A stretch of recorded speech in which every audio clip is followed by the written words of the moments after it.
saya bacakan ya yang dari chat box tadi. Ada dari Pak Henry, Bu Amelia. Saya bacakan dulu. Bagaimana mengajari anak untuk dapat disiplin dan bisa mengerjakan tanggung jawabnya?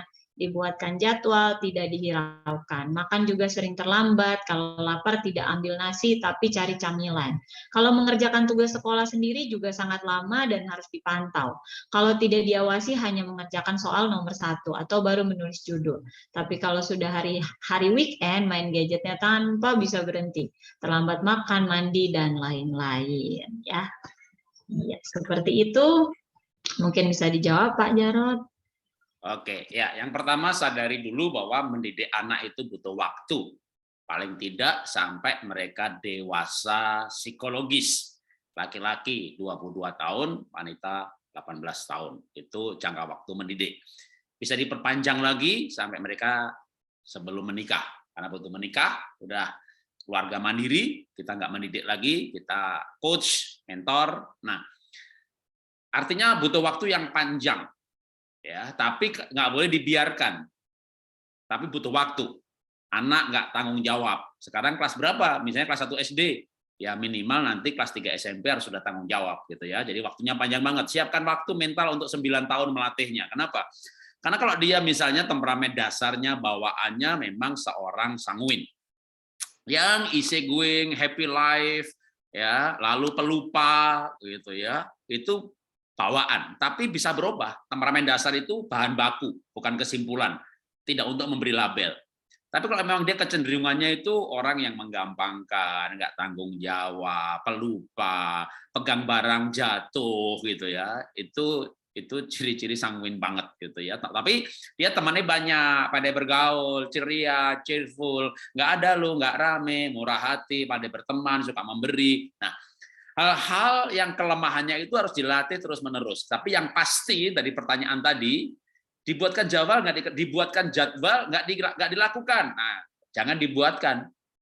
Harus diajak membuat bersama-sama, kesepakatan. Jadi anak yang membuat jadwal. Tanggung jawab muncul karena sebuah latar belakang. Apa latar belakang dari tanggung jawab? Misalnya cita-cita. Jadi bukan nyuruh belajar, tapi menanam cita-cita. Supaya nanti dia belajar untuk cita-citanya. Kalau bukan cita-cita, yang lebih gampang lagi, belajar karena sebuah alasan. Misalnya, nah kalau kamu pinter, papa bangga. Ya, belajar ya, ini alasan yang salah. Bahkan saya berkata, ini nasihat sesat. Ya.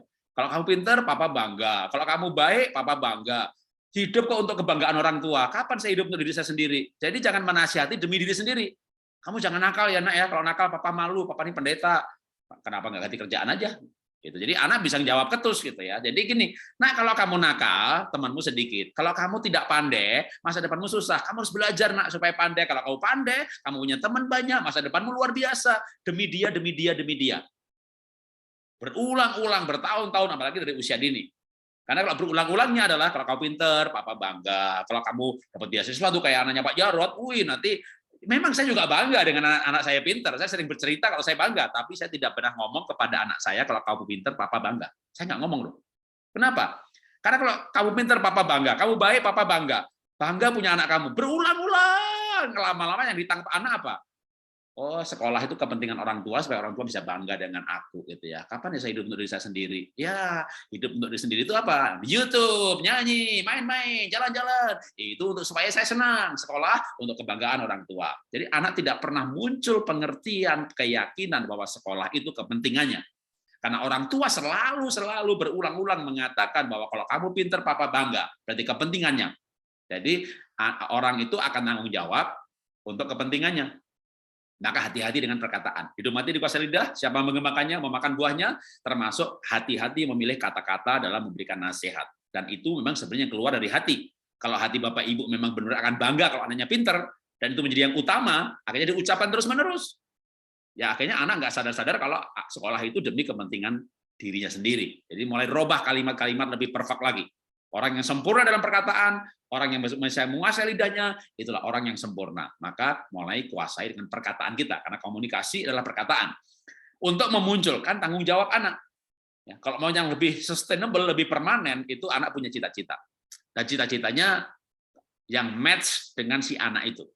Anaknya tidak teliti, tidak rapi, ya sudah, jauhkan cita-cita yang namanya accounting, pembukuan, main saham. Orangnya banyak ngomong, pelupa gitu. Tapi banyak ngomong, temannya banyak. Anak kamu bisa jadi pembicara hebat kayak Pak Jarod. Kamu bisa jadi salesman hebat kayak si ini. Kamu bisa begitu. Wah, dia cari saya. Dihubungkan berarti siapa sih Jarod disebut-sebut sama papa mama dia cari. Wih, bener orangnya cengengesan kayak saya, nggak bisa serius. Wih, nggak rapi juga kayak saya.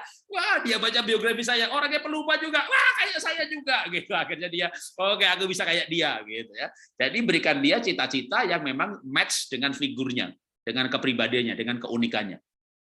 Jangan anaknya banyak ngomong gitu ya, tapi nggak teliti. Nah, kamu tuh harus teliti kayak bapak itu gitu ya.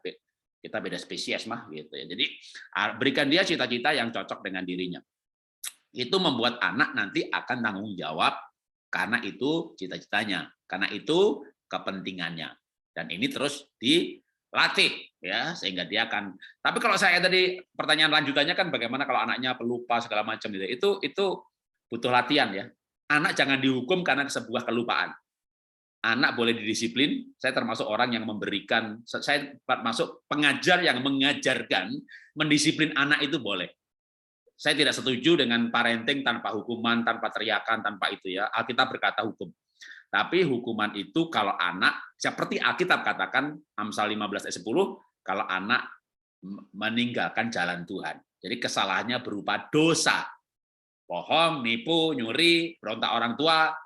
Tapi kalau kesalahannya jatuhin barang, berarti itu kecenderungan perilaku. Tidak teliti, tidak rapi, kolerik, ya dia bertengkar, membantah. Pragmatik, ya cuek, diem. Kecenderungan perilaku tidak boleh dihukum. Nanti dia akan menyesali dirinya.